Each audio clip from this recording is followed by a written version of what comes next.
Good morning, Boker Tov, and welcome back to Parsha Perspectives for today. Always a privilege and a pleasure to study the Parsha together. Sorry we can't offer coffee this morning. Hope everyone is having a meaningful and productive fast. Sarah B'Teves is trying to correct the sale of Yosef. Some have posited that's what Sarah B'Teves corresponds with, aside from the reasons given in the Gemara. But it's a day of introspection, self-reflection.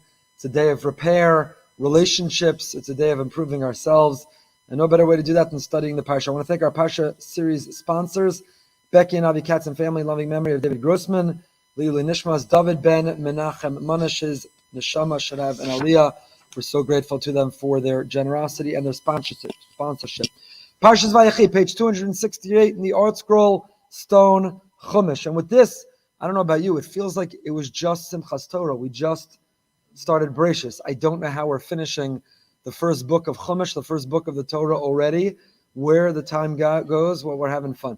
Vayechi Yaakov be'eretz Mitzrayim 17 shana, vayi me Yaakov shnei chayav sheva shanim ve'arba'ah ma'as shana. Yaakov lived in Egypt for 17 years. These are the days of Yaakov, the years of his life, for 147 years.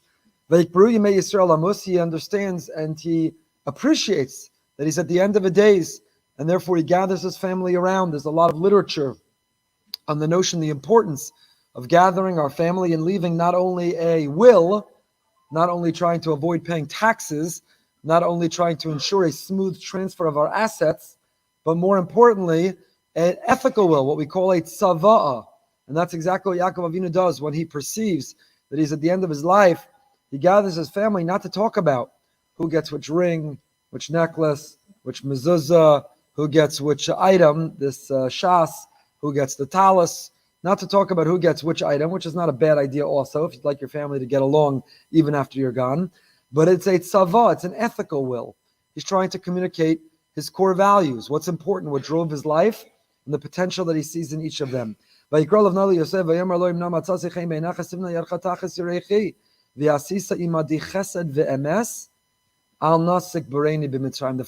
first message he has for his son Yosef is, he says, if I find favor in your eyes, please, promise, swear to me.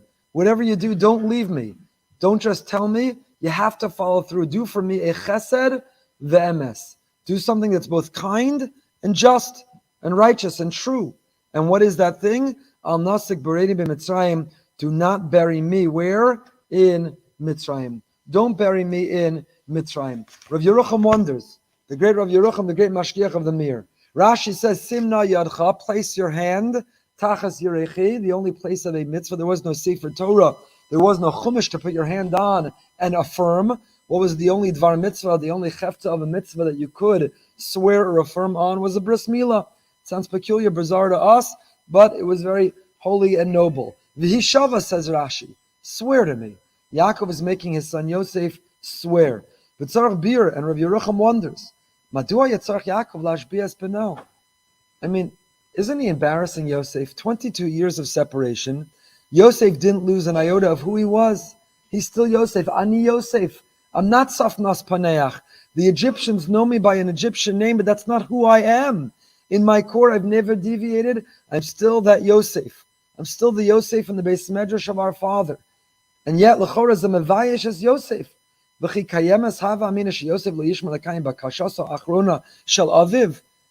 Yaakov really have a thought that Yosef, the great Yosef, is not going to follow through on the request, on the last dying wish of his father? He says, not good enough. Not good enough that I asked you for a favor and you said yes. I need you to swear. I need you to promise. I'm going to need 2 notaries. We're going to need somebody representing the court, a couple notaries. We're going to need some witnesses. Yosef's like, excuse me? What? Me, Dad, it's me. I know we were separated. Remember, I sent the Agalos. I still remember the sugya we were holding in. And Yosef, I'm still Yosef.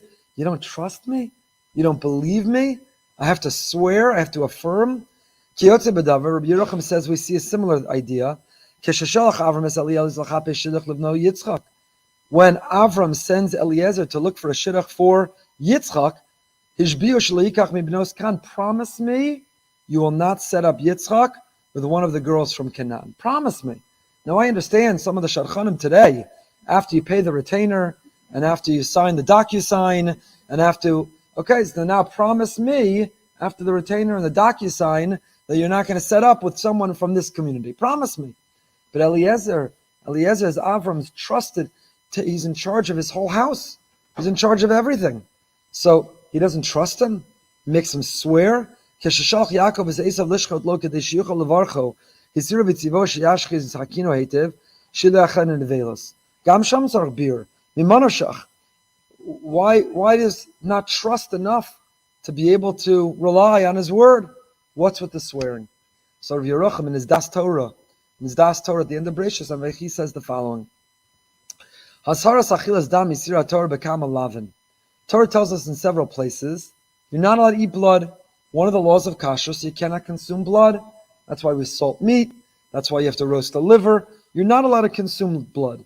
Nevertheless, the Torah says, it's Sefer Dvarim, Rak chazak levelti achol hadam. Strengthen yourself. Be strong. Whatever you do, don't eat blood.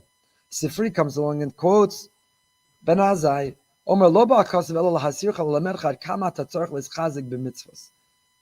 I don't know why the Torah has to tell me so many times don't eat blood. I have no interest in eating blood.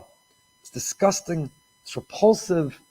Why would I want to eat blood? That the Torah has to say, strengthen yourself, don't eat Cape Cod potato chips. Strengthen yourself, don't eat Trader Joe's corn chips. Strengthen yourself, don't eat, okay, for some of you, chocolate, ice cream, Baruch Hashem, I don't have those temptations. But strengthen yourself, rak chazak levilti, be strong and hold back and don't eat that which is bad for you. I understand. But dam, blood, I have no interest. So es adam shu kali shamri mimenu she'en adam misava lo hu tzarich lechazcha v'asar asa kal v'chom l'shar mitzvos.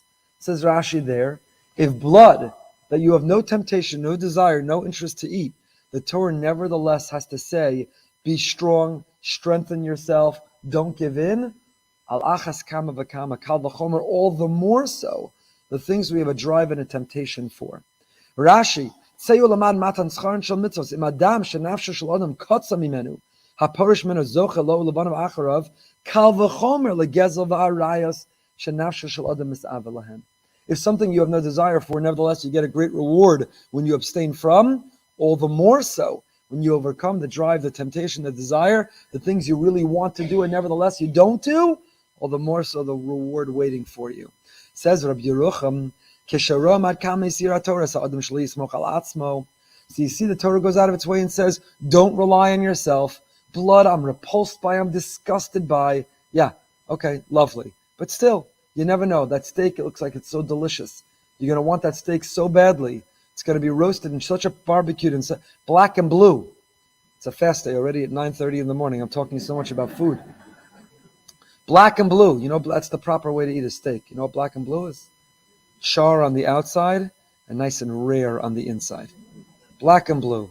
Next time you go to a restaurant, tell them, my rabbi said I should ask for black and blue. Some grilled onions, fried onions, delicious. So you're going to see a piece of steak, it's black and blue, it's grilled perfectly charred on the outside, rare, still a shtickle moving on the inside, it's still a little bit alive on the plate on the inside, but it hasn't been salted. No malicha was done. You're going to be tempted. It's too late if it's already roasted. Before it's roasted, you're going to be tempted. No malicha was done. You can't trust yourself. The Yitzhahara, the drive, impulse is so strong we can't trust ourselves.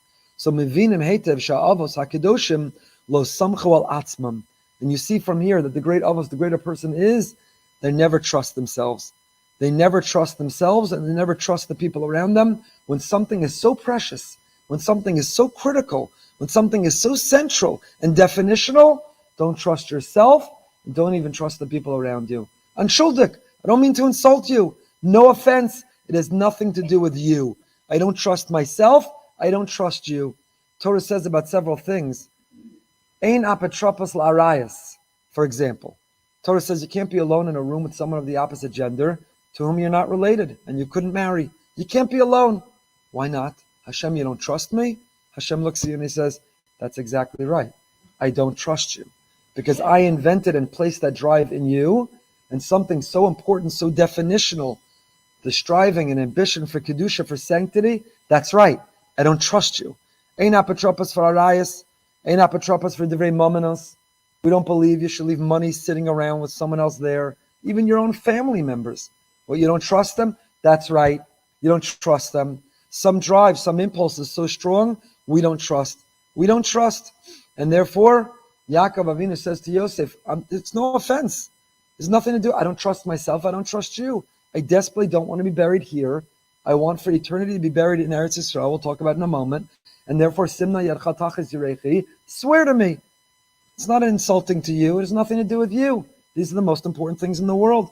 Avram says, Eliezer, you're in charge of my whole estate. You have all the passwords to all the accounts. You have everything. But when it comes to a shidduch for my son, the very future and continuity of my people, of my mission, of my charge, don't be insulted. It has nothing to do with being insulted. Some things are so strong, so powerful, so core that a person has to swear. A person has to swear. Comes along the Otzar Peleos HaTorah, our new favorite sefer. The Heilige Otzar Peleos HaTorah. Kosav Rambam. So here Yaakov Avinu says, swear to me. Swear to me what? You won't leave me here in Shmutz Laaretz. Don't leave me here in Chutz Laaretz. Don't leave me here outside the land of Israel. Promise, swear to me that you're going to bring me to Eretz Yisrael. Promise you're going to intern me forever. I will be resting in Eretz Yisrael. It's like the Rambam, Hilchas Malachim Perekei Halacha Yud Aleph. Hakavar ba be'Eretz Yisrael, nischaper lo. Being buried in Israel is a source of kapara. Ukilu hamakom shubo mizbach kapara. Ve'eina dome kolotos o mechayim lekolotos achar moso. V'afapichen gedolei hachachamim hayimolichim meseyim l'sham. Tzeyu lamad mi Yaakov Avinu v'Yosef HaTzadik. Says the Rambam, of course, get to Israel while you're alive. Get to Israel while you have life. Get to Israel while you are among the living and you're navigating and you're conquering and you're Yeshiva Aretz. You are settling in the land. All of us, it should be a question not if, but when. Sarah B'Tevis, we're mourning the siege, Nebuchadnezzar around Yerushalayim. Churban, if we feel Churban, part of the Churban is that we're not there. We need to be there. Not if, but when. Better to go while you're alive. But if you don't go while you're alive, says the Rambam, Hilchos Malachim, be buried there. And from whom do we learn this? Two great people who desperately begged and made their progeny swear they would not be interned outside of Israel were Yaakov Avinu and Yosef HaTzadik. The Rambam in his Tshuvos, Shin Ayin Beis, Echad she'avav ve'imo hayadarim b'chutz la'aretz, an individual's parents were living outside of the land, v'ishtokuku b'chaim chayos l'zakos achar misaslan l'kvor b'Eretz Yisrael, v'gam b'shas chuyam asher mesu bo amru shemishtokim l'kamer b'Eretz Yisrael. They asked, please bury us in Israel. Even during their final days, during their terminal illness, they said, please confirm you're going to bury us in Israel. V'achen kasher mesu siel Hashem yizbarach afshay yachalesh v'ani ma'od limtza is l'kayim tzavas avav ve'imo. So this individual was very poor, had no idea how to fulfill this promise, found somebody, you say, can anyone take a small package? Okay? It's an unusual request, a small package. I have the bones of my parents. Would you mind? Do you have room in your luggage? Room in your luggage. I'm only taking a small cat. Do you have room in your luggage for the bones of my parents? V'shal Hashem me'arambam. Im tzorch limchos biyad haben. So the question of the Rambam, is it right to do? Send the bones with someone else, bury them here, send them to Israel? And the Rambam's short, succinct answer was, what you did is very correct, is right, is righteous, bury in Israel. The Maharsha writes similarly in Chidush HaGados of Baba Basra,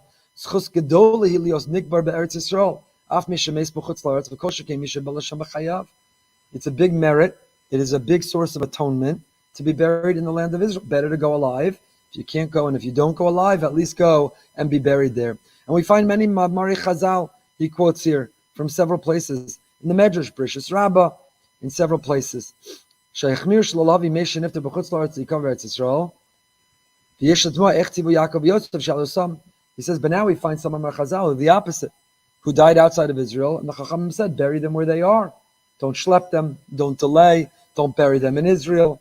In fact, there are some who object and say, if you see the Mishnayos, the end of Moed Katan, we simplified and we made universal our standards of burial. Plain pine casket.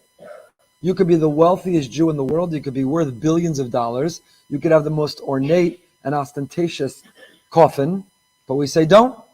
Every Jew, the Tachrichin, burial shrouds, have no pockets.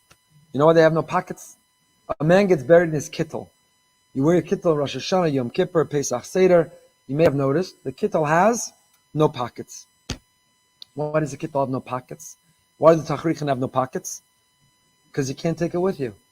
You can't take it with you. You've never seen a hearse attached to a U-Haul. Ever. You've never seen it. You can't take it with you. You can't take it with you. There are no pockets. So therefore, the coffin, standard plain pine box. In fact, Yosef is the only one in all of Tanakh who's mentioned is buried in an aron, in a coffin. We know the minhag in Eretz Yisrael is to be buried without a coffin. Yosef is the only one who is mentioned in Tanakh. He's buried in a coffin. So outside of Israel, where the minhag is to bury in a coffin, plain pine casket. Mine could be gold lettering with the logo from my bar mitzvah in gold. No, plain pine casket. Everyone's the same. You could be worth billions of dollars. My Tachrichin, I never understood. You see, there's a minhag of some Hasidim. If you go and you go buy a kittel, I went to buy a new kittel. They have kittel with gold down the middle, silver, Torah. I said, what's going on over here? I thought the whole kittel was supposed to be simple. So different minhagim. Different people have different minhagim. So, but the kittel is plain. The Tachrichin, everyone was the same Tachrichin. Nobody's got designer, custom made. The Tachrichin. I'll give you an example of designer. I don't even know who would impress you. The designer Tachrichin. Nobody's got designer. They're all the same. So now to create a standard where the expectation is that everybody gets buried in Eretz Yisrael, you know what it costs to get a grave in Eretz Yisrael? Do you know what it costs? The flight? Do you know what it costs? The rent-a-car? Do you know what it costs? Everything to get to Eretz Yisrael. So some are opposed to being buried in Eretz Yisrael because we're going to move the goalposts. We're going to make it the standard, the expectation for people who can't afford. They'll go into debt. They'll put the kids in public school to bury the parents in Eretz Yisrael. And that's not right. That's not right. The same way Mishnayos Moed Katan said, we created a standard so that there'd be a universal observance of a coffin, of Tachrichin. So how is it that Yaakov and Yosef insisted they have to be buried in Eretz Yisrael? So Shloach Kadosh, Parshas Vayechi, Liyashev Kushazu Heich Tzivuch Yaakov Yosef She'alus in Eretz Yisrael, La'achar Shemeis b'Mitzrayim, because of Davar Pella, She'Yaakov Avanav Hachayu b'Mitzrayim b'Soch Avir de'Eretz Yisrael, Im Kein Lo Meisa b'Mitzrayim Klal, Ki Im Ba'avir de'Eretz Yisrael. V'chein Merumas b'Divrei Yaakov v'Shachavti Im Avosai. Yaakov Avinu says, I will lay to rest with my forefathers. She'amus b'makom she'avosai sham dainu Eretz Yisrael. Yaakov and his sons, what was the heter to leave Eretz Yisrael? Why were they allowed to leave? The answer is they left and they took a piece of Eretz Yisrael with them.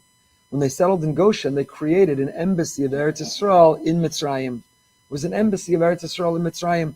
Says the Shla, it was ki'ilu they were living in an extension, in an expanded Eretz Yisrael. The border of Eretz Yisrael expanded into Mitzrayim. So it was as if living in Mitzrayim. So he said, V'kivartana b'kvurasam, he was already entitled because he was ki'ilu already living in Eretz Yisrael. He was allowed to be moved. He was allowed to be transferred. The Sefer Vavaya Amudim, who was the son of the Shla, Rav Sheftel Horovitz, was the son of the Shla, who took over for the Shla when the Shla moved to Eretz Yisrael. He gave a different answer. Yaakov Avinu be'emes lo meis b'Mitzrayim, rak b'val Eretz Canaan meis sham, v'lachein amar Yaakov v'shachavti im avosai. Yaakov had a little bit of a pulse. They hadn't yet declared him dead. He was terminally ill, and he was a goses. He was just about dead when they took him to Canaan. But in fact, they didn't confirm death until he was in Canaan. That's why he was allowed to be buried there. Those are the different reasons the Shla and his son give for why he was allowed to be buried. I personally, if one can afford it, I understand the concern, not everybody can afford it. We don't want to change the standard. If you ask me, and again, I don't want to make anyone, concerned or have doubt or anxious if you already have arrangements outside of Eretz Yisrael. But I went several years ago, I went with a group to Cuba for a day. And we toured Cuba for one day, which was plenty of time. I didn't need any longer in Cuba for that day. And one of the places we went was the Jewish cemetery. And one of the people with us, grandparents had survived the Nazis and fled, and like others, they made it to Cuba.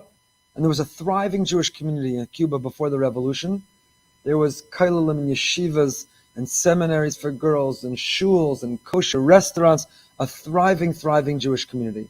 And the cemetery reflects the affluence and how thriving that community was. The person who's with us, his grandfather is buried in Cuba, and he has a marble headstone, magnificent. His grandmother's not buried in Cuba because before the revolution, they fled, they got out. This was his first time ever being at the grave of his grandfather. First time ever there. And I thought to myself, when they buried his grandfather, undoubtedly it was a big hesped and a big levaya and the thriving Jewish community buried in Cuba where they would be Jews forever and be able to visit the Beis HaKvaros. And now Cuba, the Jewish community, I'll tell you a secret, the Jewish community in Cuba is mostly intermarried. They're not even Jewish. There are a few Jews left. The majority of the Jewish community in Cuba today is not even technically or halachically Jewish. Where is the one place today, as we're seeing the spike and rise of anti-Semitism in America, the one place that, please God, our children, our grandchildren, our great-grandchildren, our great-grandchildren, the Mirz Hashem will always go, whether it's for Sukkot, whether it's to live, whether it's for the year in Israel, whether it's in the summer, is Eretz Yisrael. If a person has the capacity, if they don't, they shouldn't feel guilty. If they already have plans and they have a family plot outside of Israel, by all means, there's a strong Masorah to be buried there too. I don't mean to make anybody feel concerned, but if you don't yet have plans, first of all, BRS has a section in Eretz Yisrael, we have a section here in Hollywood, but if you don't yet have plans, that could be part of the consideration. He continues, what if you can't be buried in Israel? Ma yaseh? How could you be buried in America so as if you're buried in Eretz Yisrael? So here we have a minhag. The Medrash Talpios quotes, Every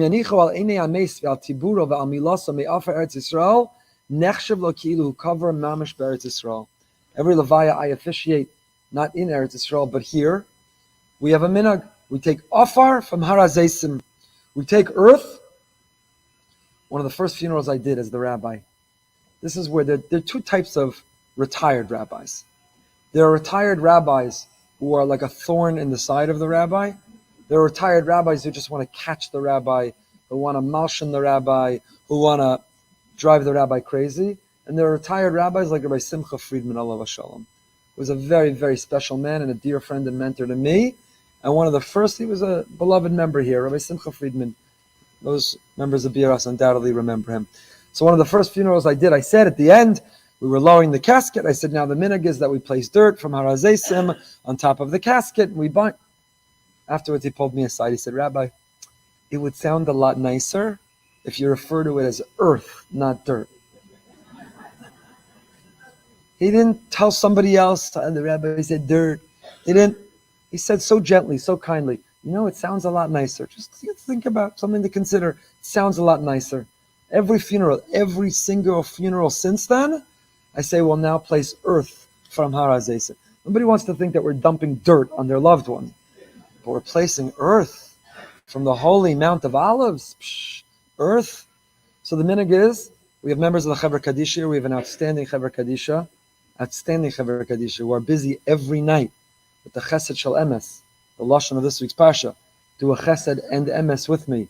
Our Chevra Kadisha, can't imagine how many Taharas they've done. So you know that at the end of the Tahara, before we close the lid of the coffin, we take earth from harazesim and we place it, as the Medrash Talpios says, we place it on the eyes, we place it on the heart, and we place it on the milah for a male, and then we close after the Tahara, after the Tachrichin, after they're dressed in the Tachrichin, we lift, we place shards, but underneath the shards, we place earth from harazesim on the eyes, on the heart, the makom amila. We do it again at the levaya. We lower the casket. We sprinkle earth on top of the casket from harazesim.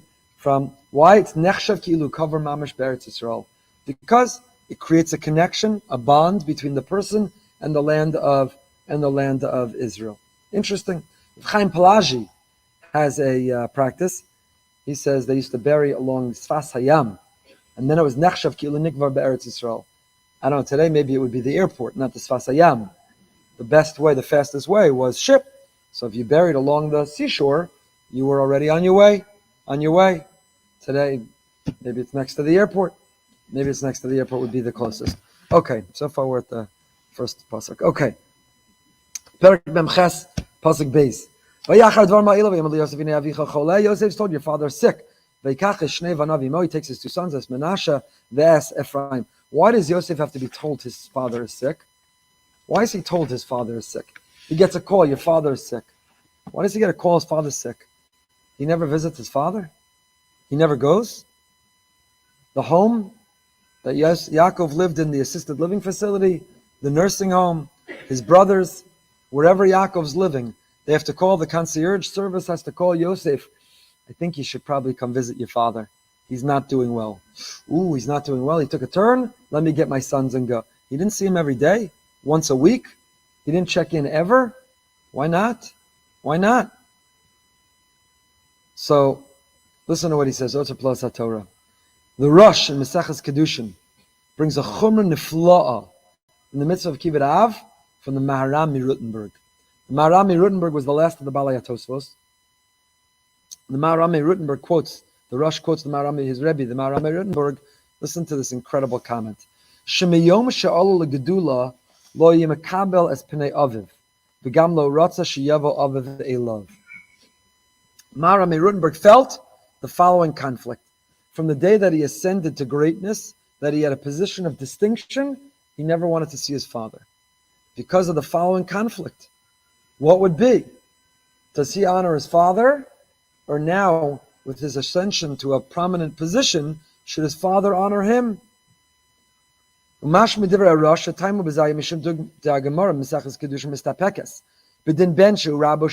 happens if a son is a Rebbe of the father?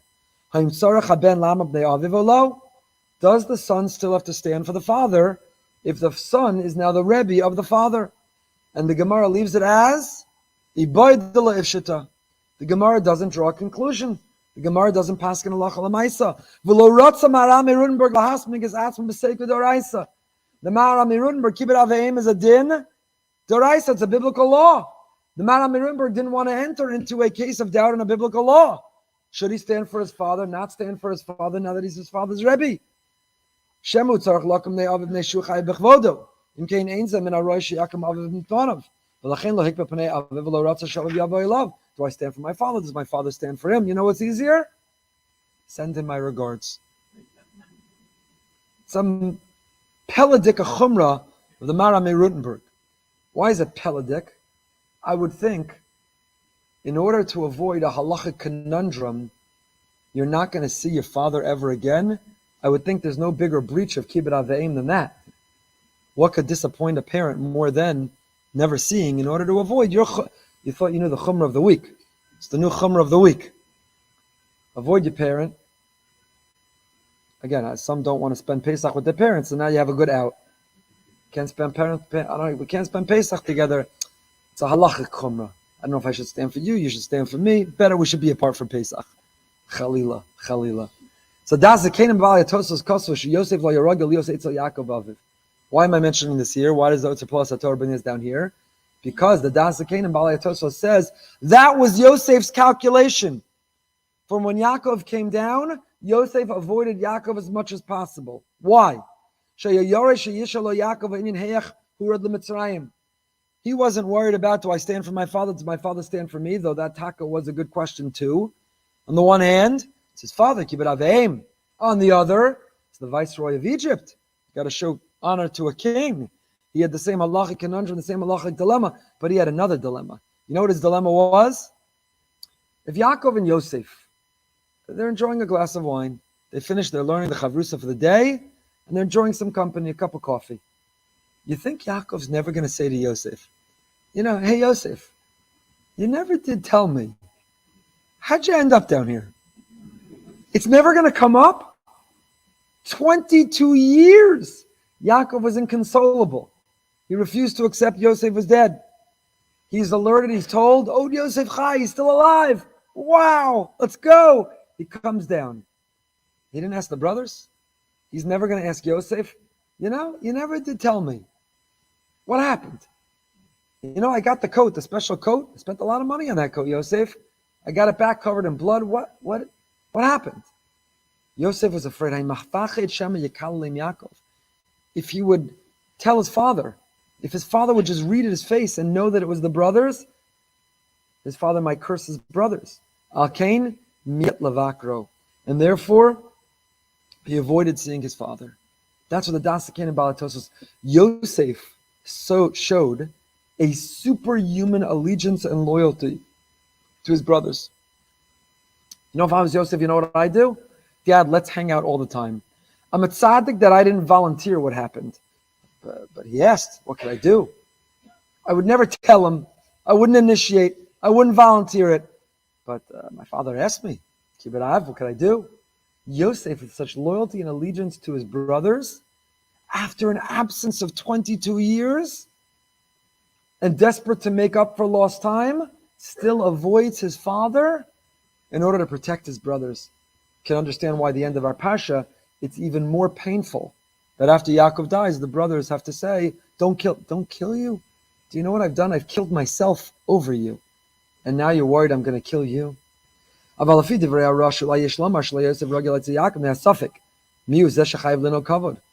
says the Otzar plus HaTorah, says the holy Jew who put the Sefer together, a good friend of Mr. Lipschitz, Rabbi Zicherman, says maybe the pshat in the Tachrichin and Balatosos is like the Meir Rotenberg. Maybe Yosef really had the suffix doraisa. Do I stand for my father? Does my father stand for me? He writes in the footnote, Sha'alti, I asked Rav Chaim Kanievsky whether this pshat could be correct. Maybe Yosef was like Meir Rotenberg, the same chumrah. To which Rav Chaim answered, a resounding ulai. I'm sure that was very heartening. Ulai, maybe that's the pshat. Maybe it's not the pshat. Who knows? The Rosh disagrees with his Rebbe Mufak. The Rosh seems to reject this. I'm not suggesting we start applying it. The Rosh seems to reject this approach of the Meir Rotenberg. Don't worry about your suffix doraisa. Hashem wants you to spend time with your father. That kibbutz aveim is spending, both stand the whole time, both sit the whole time, figure it out. But he wants you to spend time with your father. Perek Mem Ches Pasuk Zayin. One of my, I don't want to say favorite pasuk because it's such a sad pasuk. But the wording, the language of this pasuk, I point that out every year, I'm sure. Yosef is turning to, Yaakov is turning to his son Binyamin. Perek Mem Ches Pasuk Zayin. And he says, Va'ani bevoi mi Padan, when I came from Padan Aram, Mesa alai Rachel be'eretz Canaan baderech, Rachel went and she died on me. Could you believe it? I had the car for so long. It hit 100,000 miles. And punkt, when I left Padan Aram, the car died on me. I wanted to call you, but my cell phone, it died on me. Whoever heard about a human being you described as Mesa alai? She went and she died on me. Your mother, she died on me. I needed her. How was I supposed to raise all these children and get out from Mariv in time? Mesa alai, and your mother up and went and died on me. Such a funny wording, no? Like a car, like a phone. Mesa alai, your mother, she went and died on me. Mesa alai Rachel, on our way to Ephrasa, on our way to Ephrat. Vek berei Sham b'derech Ephrasi, Beis Lachem. I had no choice. I buried her there, on the path, on the way. What could I do? That's where I buried her. She went up and died on me. Says the Megid Yosef. Says Rav Yosef Sorotzkin. The Megid Yosef. Mesa alai. Loshen Mesa alai me'oreres to me. Asher Yaakov omer zeh. Who is Yaakov saying this to? Yosef. He's trying to make Yosef understand, it's not that I didn't love your mother, that's why I left her here. He's filling Yosef in. And he's telling Yosef what happened in his absence. Your mother died. Ooh, she's in Maras HaMachpelah with everybody else? Ooh, no, not quite. She's on the roadside, by herself. Don't worry, I marked the area, you can visit. But she's not in this illustrious, prominent, in perpetuity, a place the Jewish people will go. Because she up and went and died on me on the way. I had to leave the car. You ever drive on 95? How many abandoned cars there are? I always wonder, like, what happened? And whoever left that car, they're not coming back for it? So that's what Yaakov tells Yosef. She went and up and died on me on the side of the road. I had no choice. That's where I buried her. Mesa alai, on me. Whom is Yaakov telling this to? Yosef. Alai? True, you were left a widower. But Yosef was left an orphan. Yosef pachos yasom Yaakov alman. Is Yosef less of an orphan than Yaakov is a widower? Yosef feels less pain than Yaakov. That Yaakov communicates Rachel's death only in association with his loss, not Yosef.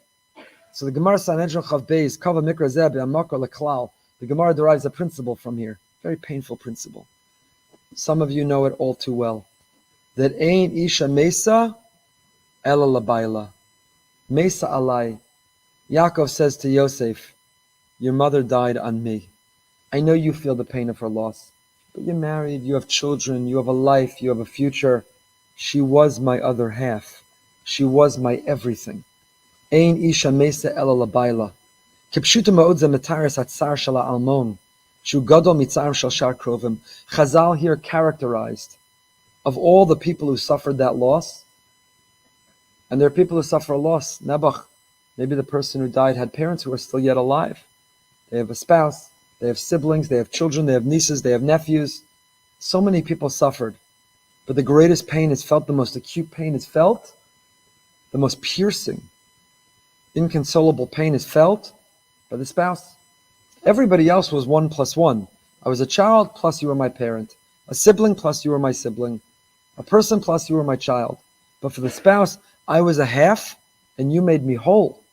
We were 2 halves who became a whole. But still wonders the Megid Yosef. It's true that the pain of the spouse is greater. Doesn't mean others don't have also great pain, but the greatest pain is felt by the spouse. But why does it say Ella, only Labaila?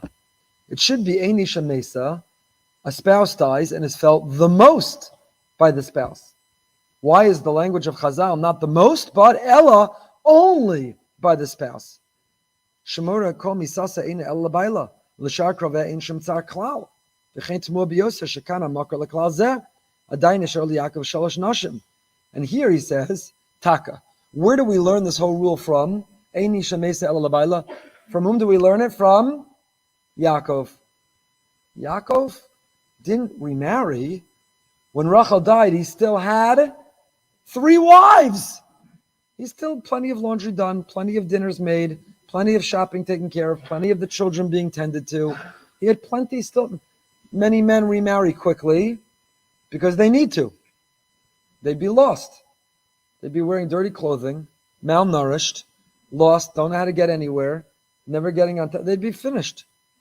Yaakov, it's not that he remarried quickly because he'd be lost. He was still married to 3 women. And that's the person that we learn the rule from, Ein Isha Mesa Ella Labaila. So why Ella, asks the Megid Yosef. What do you mean only? And why from Yaakov, who still had 3 more wives? If you're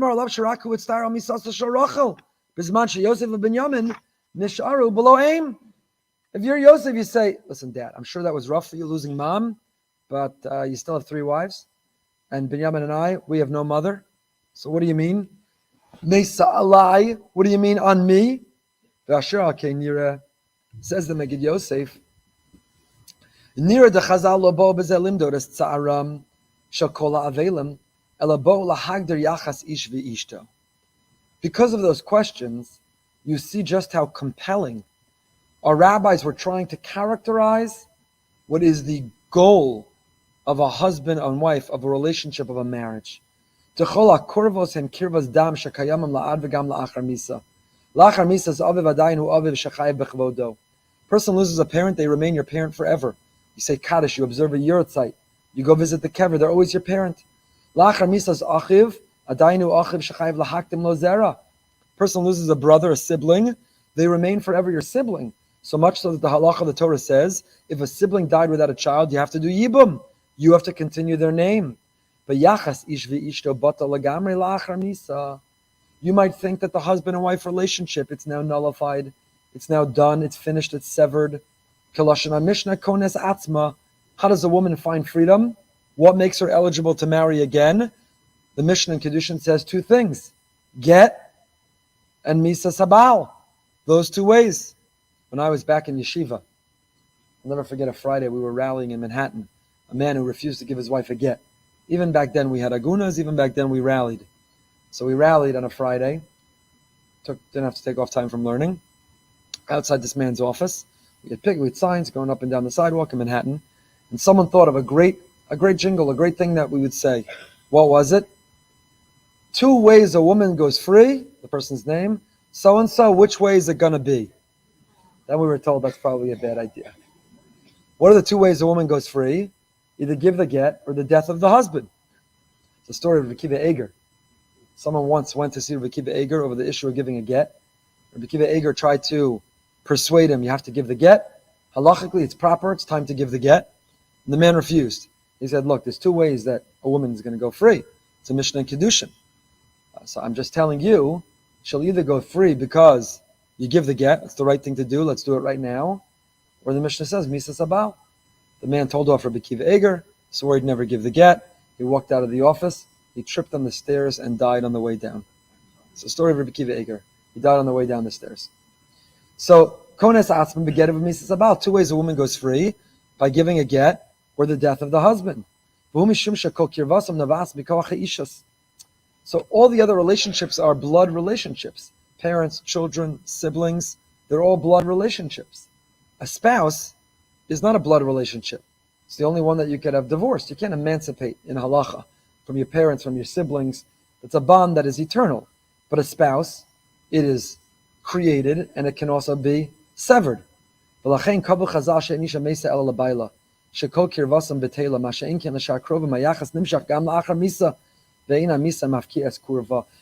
other cases, there's a blood connection that remains. But when it comes to a spouse, it feels more permanent.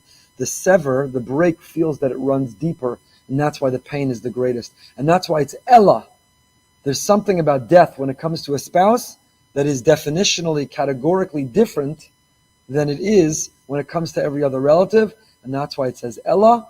And that's why it says alai. That's the pain that feels. That's the sensitivity that we should have for someone who loses a spouse, the pain that they are enduring, the pain that they are going through. Mesa alai Rachel. The Otzar plus HaTorah has a comment here as well. Otzar plus HaTorah says, Mesa alai Rachel. Why she's not buried in Maras HaMachpelah. Chizkuni writes, Tam nifla lama nikva rachab beis lechem. Pasuk here says she's buried in Beis Lechem.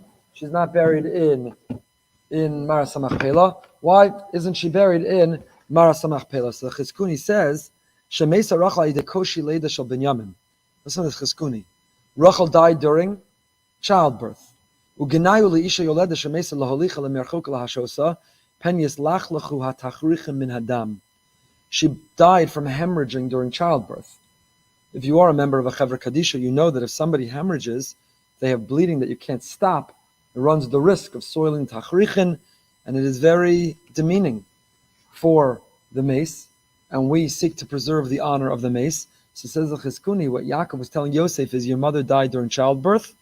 I couldn't afford to delay by taking her to bury her in Maras Machpelah. She would be soiled, covered in the blood of hemorrhaging during childbirth, and therefore I had no choice but to bury her right here. I had to do it immediately. I couldn't wait, and that wasn't dishonoring her. That was the way to honor her, by not waiting, by not delaying, by doing it immediately. The Ramban disagrees. The Ramban says, Yaakov mikne kaved ma'od. Yaakov had a lot of assets. Yaakov had a lot of property. So even though Maras Machpelah was a short time, a half-day journey from Beis Lechem, but with all of the entourage that Yaakov had, what he said is, who did you want me to abandon? Who did you want me to throw overboard? I had this whole entourage to take the time, true, as, what's the expression, as the eagle flies? True, it's a half-a-day journey on the GPS. I got it, Waze, Google Maps, they all tell you it's half a day.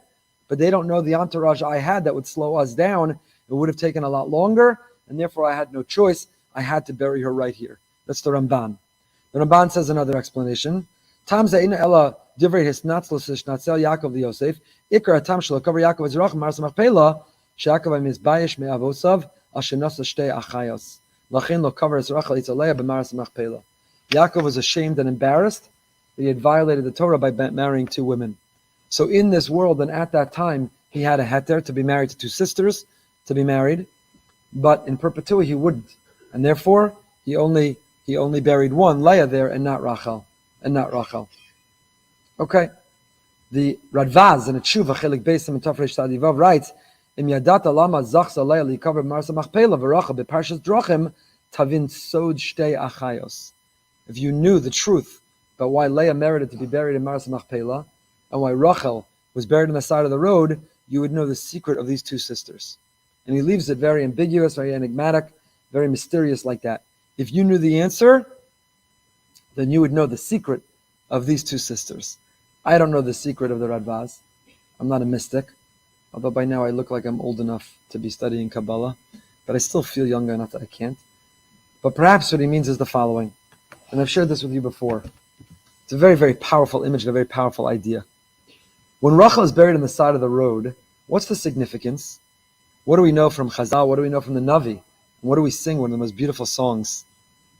Mama Rachel, cry for me. Cry for us, Mama Rachel. Why? That when Jewish people would go into exile, when the Babylonians would lead us, today Asara B'Teves, when that siege would be successful, when the Beis HaMikdash in Yerushalayim would fall, when we would be exiled, where would we pass? We'd pass Kever Rachel. That would be the route that we would take. Mama Rachel, cry for us. Cry for us. And the Medrash tells us, we read about it on Tisha B'Av, that when all the other great ones of our history appealed and advocated and went to Hashem on our behalf, none of them were successful. It's only the pleas and the cries of Mama Rachel.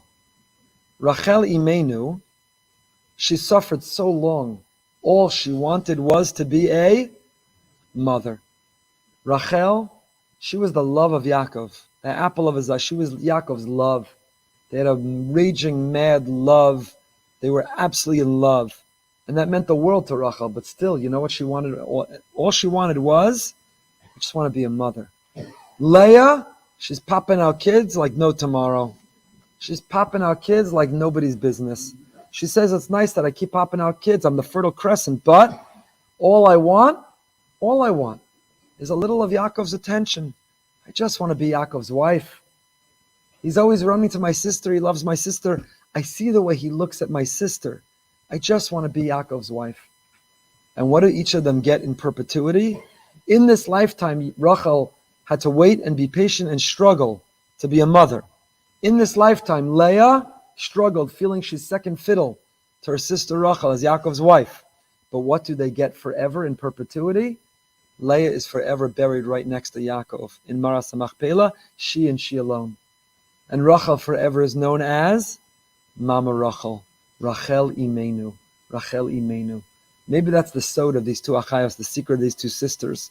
That even though in this lifetime, sometimes you don't get what you want, sometimes you have to wait and be patient, sometimes it doesn't seem it will work out, but their legacy, how they are remembered, who they are in perpetuity, Leah is forever Yaakov's wife, the only one buried next to him in Maras HaMachpelah.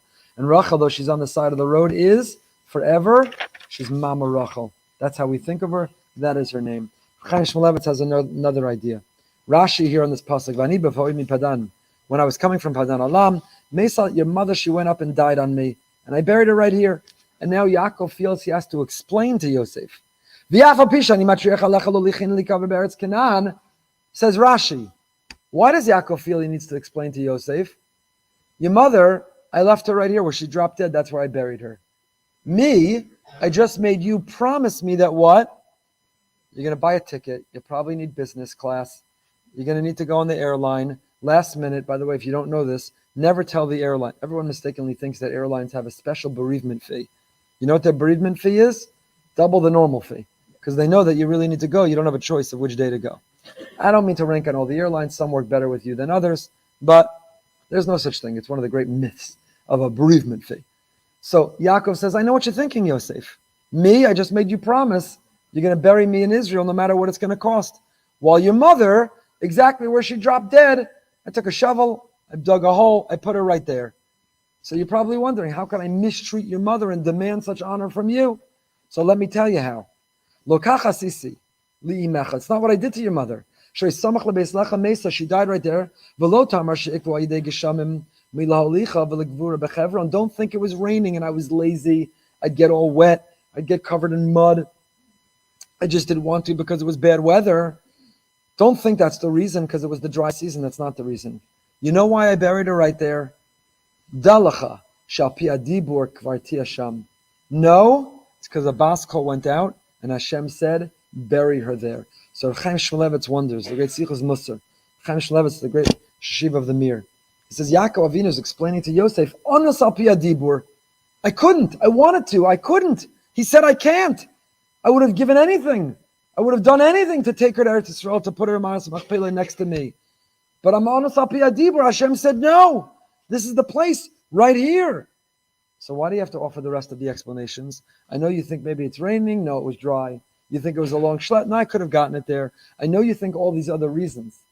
Why is Yaakov giving the rest of the explanations? Why is he even aware? Why did he even think about the rest of them? And Chaim Shmuelevitz says an unbelievable principle here. He says, you know why?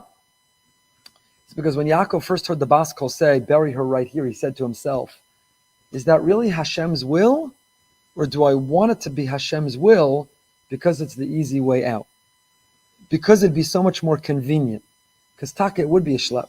And I have a big entourage. And it would be hard. And she's still hemorrhaging and bleeding. I have 1,000,001 reasons why it's easier to do it here. So am I doing it here because that's what he wants? Or am I doing it here because that's what's more convenient and easier for me? Says Chaim Shmuelevitz, this Rashi, Yaakov Avinu, is teaching us a rule. That even when we have a way out, we have a legitimate reason we couldn't daven with a minyan that day. Shachris. You had to do carpool.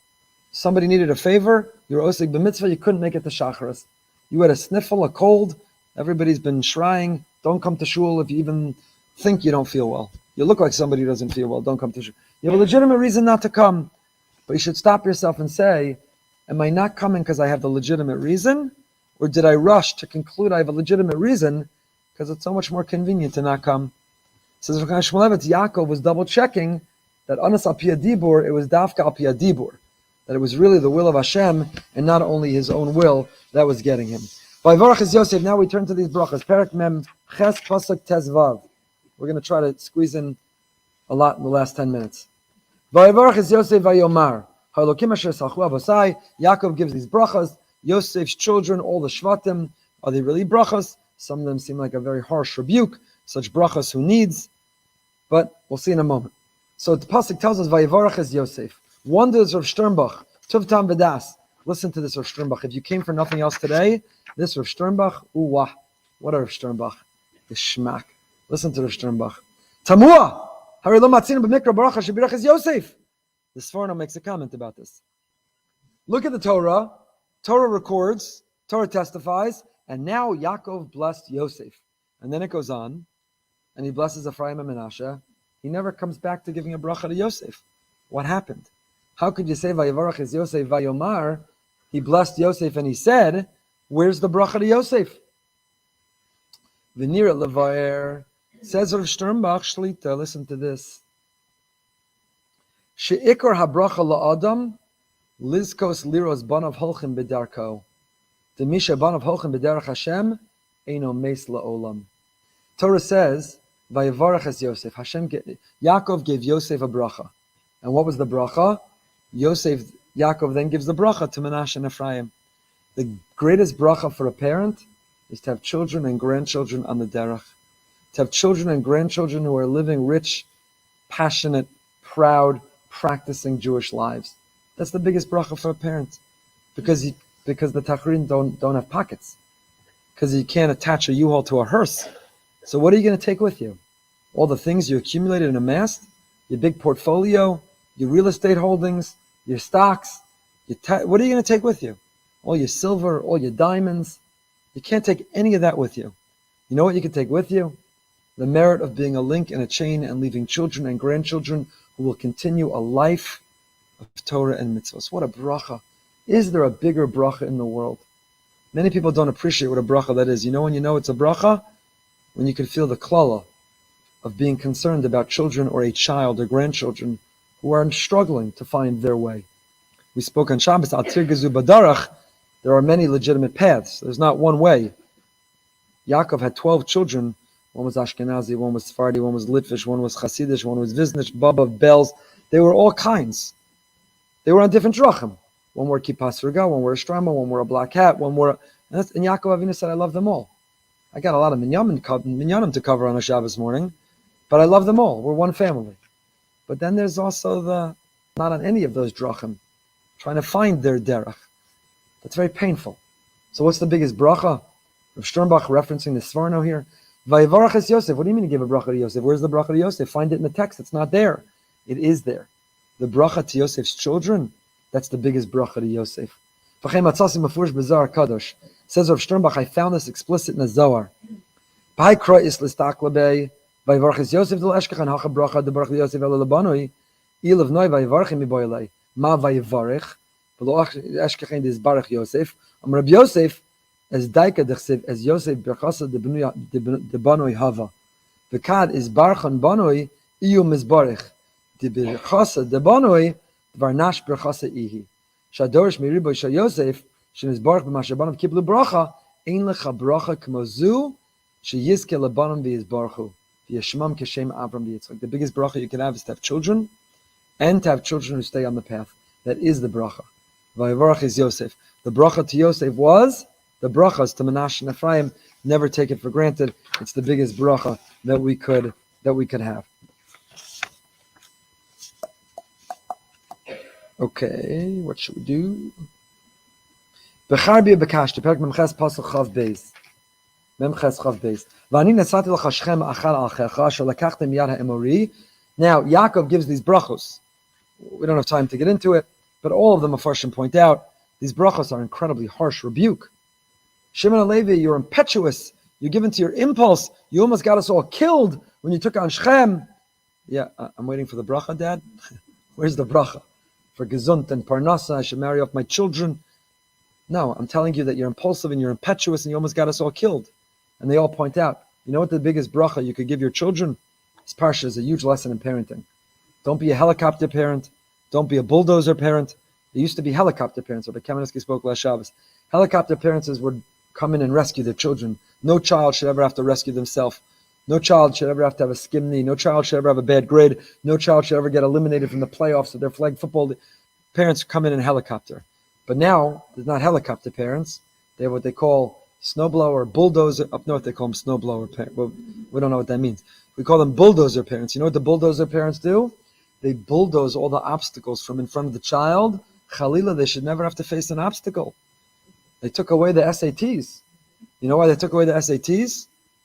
It's mean. You can only get into college. You could better if you took good at. That's mean. What about someone who won't do well? That's so mean. So we bulldoze. We eliminate all the obstacles. No one can ever tell you anything you have to do. Yaakov Avinu says, I want to give my children brachas. You know what the biggest bracha I can give is? By pointing out what you need to work on. Not by giving a participation trophy to all my children. Not by telling every child, you're the greatest, you're the best, you're the most amazing. I have big inner debates. I know why we do it. We have to do it. We do it because it's what this generation needs. But every bar mitzvah and bas mitzvah today, we talk about this child like they're the greatest gift of the world, like no one's ever been better, no one's ever done more, they've got the greatest potential. I'm guilty of it. That's what I do for a living on Shabbos mornings. I understand it. This child's now a franchise. They have a logo. They're a franchise. They're the greatest. We talk about all their virtues, all their everything. I understand. They're all true. Everything we say about the children is true. We're not making it up. It's beautiful. And this is what children today need. We get further by emphasizing their positives and pushing them, and it's wonderful. I'm not saying we should stop. It's what's necessary today. Yeridas Adoros. But, I'm not saying the rabbi or the parent or the Zayda at the speech, at the Suda, has to get up and talk about all the things, not to follow Yaakov Avinu and say, you're great in this way, this way, and this way. But I'd like to just mention, you could try a little harder in Gemara Shir. I just want to mention that your room is a pretty big, messy pigsty. You could do a little. I'm not saying you have to do it publicly. But Yaakov Avinu teaches us that the biggest bracha is not telling someone how perfect, how great, how amazing, how the biggest bracha is to say, here's where we need to work on. I've worked on, here's what I needed to work on in my life, here's what you need to work on, here's how you grow from working on it. So what does he tell Levi and Shimon? You're impetuous, you're impulsive, you almost got us all killed. What saved us? What saved us? My sword and my bow. Becharbi uvekashti. That's what saved us. That's what saved us. Did Yaakov take up arms? Says Rav Soloveitchik. Becharbi uvekashti, my sword and my bow. The Targum translates these two words as Tulushon uvaoshon. Tulushon uvaoshon. We say in Baruch Shmei, we say in Kaddish, Teskabel. What do those two words mean? Tulushon uvaoshon. Tefillah, prayer. My sword and my bow are two types of prayer. Since there's no record of Yaakov having done battle with the Amorites, the distinction between the sword and the bow is that the sword is used for close combat, while the bow and arrow is used by the archer at a distance. Correspondingly, Tulushon are prayers for our immediate personal needs, wisdom, health, and sustenance. Bo'oshon are prayers that relate to Jewish destiny and ultimate redemption. There are prayers that reflect our immediate need, And then there are other more global Jewish prayers. And that's what's reflected. It says the Rav in Becharbi ubekashti, the two types of prayers. But Eish Tamid, maybe we'll end with this throwback to Rav Druck. Becharbi ubekashti b'tzlosi v'osi. So why didn't the Torah tell us that? If what Yaakov was saying was, I saved you through my tefillah. What do you mean? Not my sword and my arrow. That's not who we were saved from the Emori with. So the reason is, Vayechi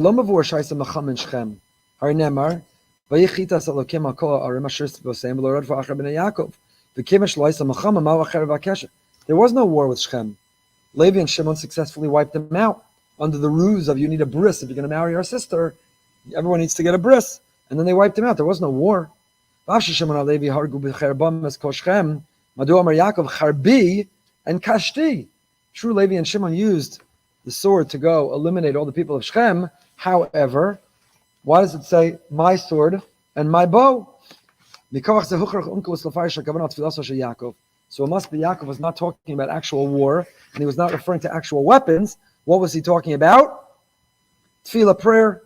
So what do you see as the most successful component or element of war? Of course it's the army.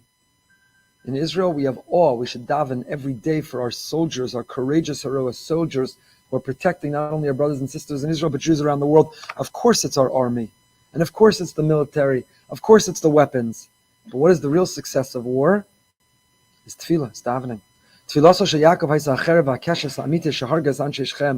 Yes, it was Levi and Shimon's acumen, physical prowess, military superiority.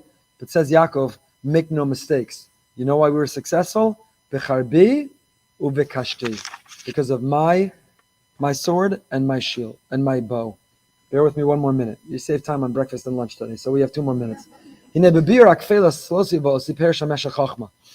the Meshech Chochmah, who explains here the following. Tzlosi, who say that tefillah kavua, uba'usi hu bakasha. Tzlosi means my regular tefillos. Shachris men chamarav, my regular, ordinary, my tefillah kavua. Ba'usi means bakasha, special what I inserted, my special request, special needs. Asher amru imratza adam lachadesh b'tfilaso. Kol bracha shol adam tzrachav. We have the template of our Amidah.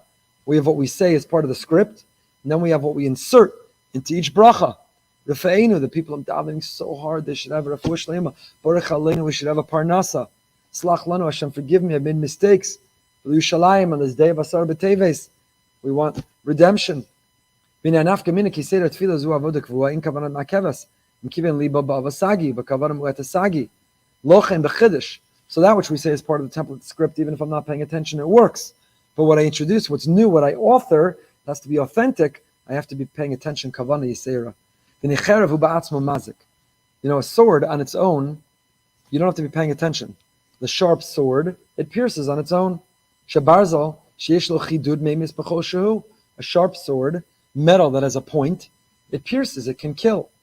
But a bow, what do you have to do with the bow? You have to draw it back. If you don't pull the bow back, it's not going anywhere.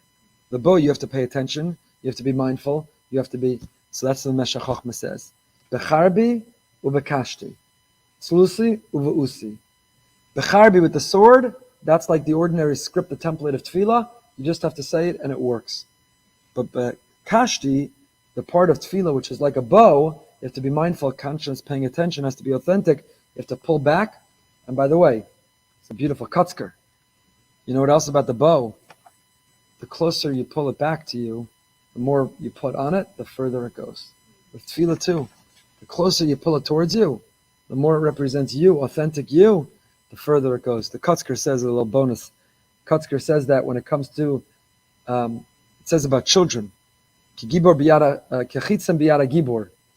are described like an arrow in the hands of the archer. Why are children like an arrow in the hands of the archer? So the Kutzker says, because with children, the closer you pull them towards you, when it's time to release them, when they graduate your home and they go out into life. So if you want them to hit the target, if you want them to travel with a straight velocity, not waver, not fall, not be affected by the wind, the closer you pull towards you, the further, the more direct, the faster, the more on target they're going to fly.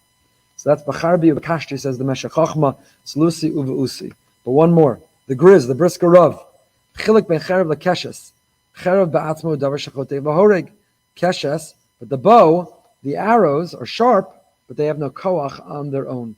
So two types of tefillah, Anshe Knesset Gedola, the tefillah every one of us, very similar to the Meshech Chachma. Kechitzu Gibor, okay, we're out of time. Vayevarach Usam, Vayikbru Oso, buried him, Drasha, Vayikbru Oso. One more Otzar plus HaTorah, they're so good. One more? Yeah, you have time, one more Otzar plus HaTorah? One more. Naphtali. Why Naphtali was able to walk swiftly? There's so many. But the brachas we give on Friday night. When did Yaakov die? We'll end with this. Anyone know the date of Yaakov's Yahrzeit? When did Yaakov die? So the Sefer Shara Melech, in the Drashas L'Chasam Sofer, Chelik Aleph, Yaakov Avinu meis b'yom rishon shel Chag HaSukkos. The first day of Sukkot is the Yahrzeit of Yaakov Avinu, and that's what the Bnei Yissaschar says. And the Remez, V'Yaakov Nasa Sukkosa. We know that Pesach, Shavuos, and Sukkot correspond with the three Avos. Sukkot corresponds with Yaakov. Pasuk tells us after he reunites with Esav, Yaakov Nasa Sukkosa, he goes to Sukkos. That's the Drashas L'Chasam Sofer. Here we go. Ein Rachuk Shayakvuraso Biyom. When was the burial? He died on Sukkot. By the time they got him up to Eretz Yisrael, first they, by the way, they embalmed him.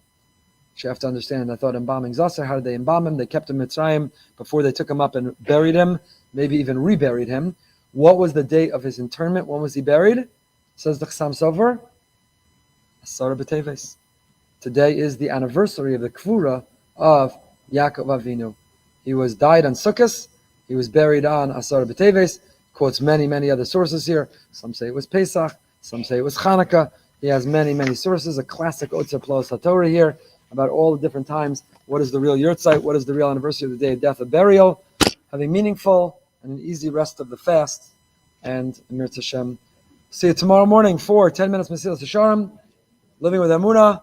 Tomorrow night we're going behind the bima with Veronica Bocelli, the wife of Andrea Bocelli, who loves the Jewish people and stands up on our behalf.